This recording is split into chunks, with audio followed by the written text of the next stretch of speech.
Hi, my name is Frank, and I wanted to share some of my experiences with colorectal cancer.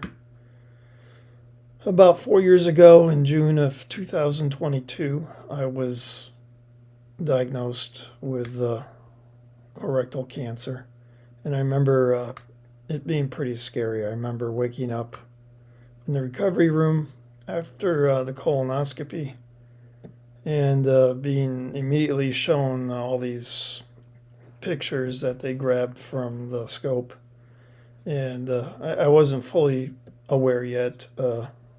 My eyes barely worked, but I remember seeing uh, what looked like the devil itself. Very nasty, irregular, bleeding, ulcerated type tissue mass, and I remember the doctor saying, we're gonna give this to oncology. That he got a little bit of a biopsy, a little bit of tissue from it, and there wasn't much more said, but it was pretty obvious that it looked quite advanced.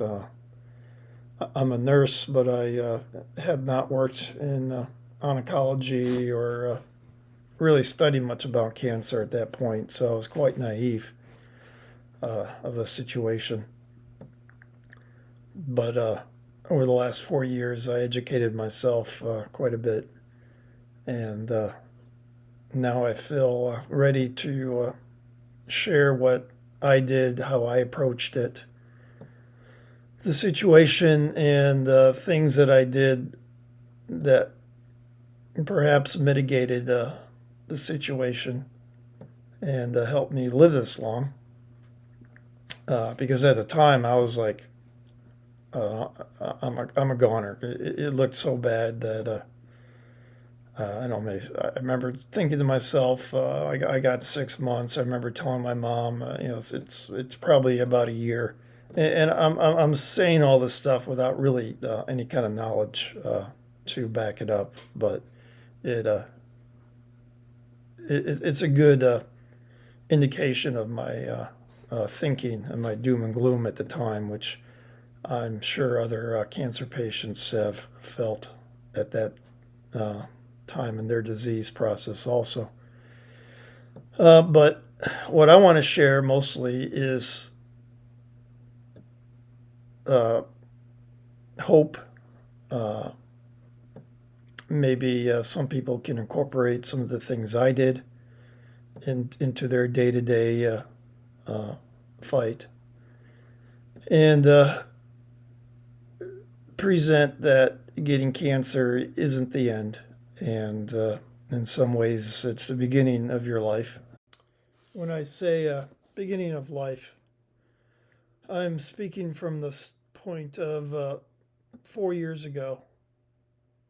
I probably never would have thought of doing some of the things I've done in the last 4 years, uh, let alone do them. And in a way, I feel like I've lived more. I've done more living in the last 4 years than I have done in the last 10 before that. And that's probably not true, but it feels that way. Uh, I don't really have a script. I don't have much of a plan. But the intent of these videos, right, for this one is just gonna be an introduction. I don't want to get too much in depth with anything, but I would like to educate people because I felt when I was diagnosed, I knew very little, and I'm a healthcare professional, and it was extreme. It was surprising how much I didn't know, how much I still don't know. Uh, but at least I know what I probably don't know. But regardless, I'm hoping to inspire other people that cancer isn't the end, and there's still a lot of living to do.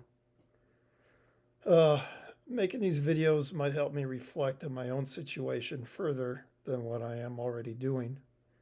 And hopefully, I can still learn from people out in the community, patients, families of patients, other healthcare professionals.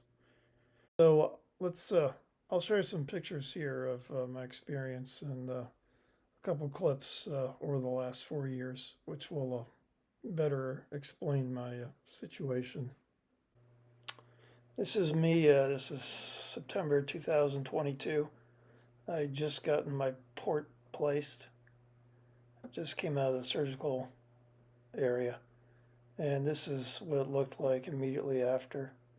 Yeah, the port sits under the skin. That way you don't have to get a new vein every time you want to do an infusion. Here I am getting ready for my first infusion. You see the paper and the caps and the tubes all hooked up. And this is me shortly after. I did a lot of walking. Here I am probably 130 pounds, or 139 pounds. I think that's the skinniest I got. I probably lost 30 pounds from June through September. Of course, what do you do just after starting chemo? You buy a BMX bike and you start launching it. And then the next year in 2023, I bought a mountain bike, a race bike, and started racing. This is my first race. This is my second race in 2024. This is up in northern Michigan near Traverse City. And oh, yeah, here I am last year in June in the Grand Canyon, and also last year in October in the last mountain bike race. So, from those pictures, you probably have surmised that a lot of what I'm going to discuss is performance status or exercise and keeping active and ultimately keep living. The races, my hike in the Grand Canyon, my infusions, the different drugs. I'm going to explain that in different episodes, specifics in depth. So it's about 4 years later, and I still have cancer. It's mostly in my lungs. It appears to be mostly contained within my lungs. From spreading from the colon, from the original tumor. And I'm still going under treatment. And right about now, we're entering a phase of trying to figure out,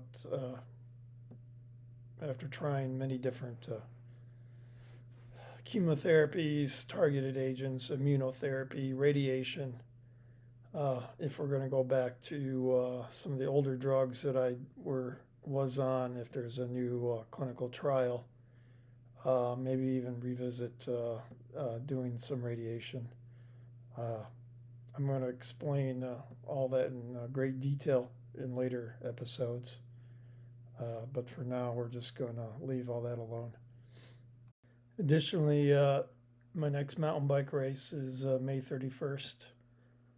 In Brighton, Michigan, and I'll share some more in-depth ways that I'm training, things I'm doing, my diet, and hopefully we'll get some good video of the race itself.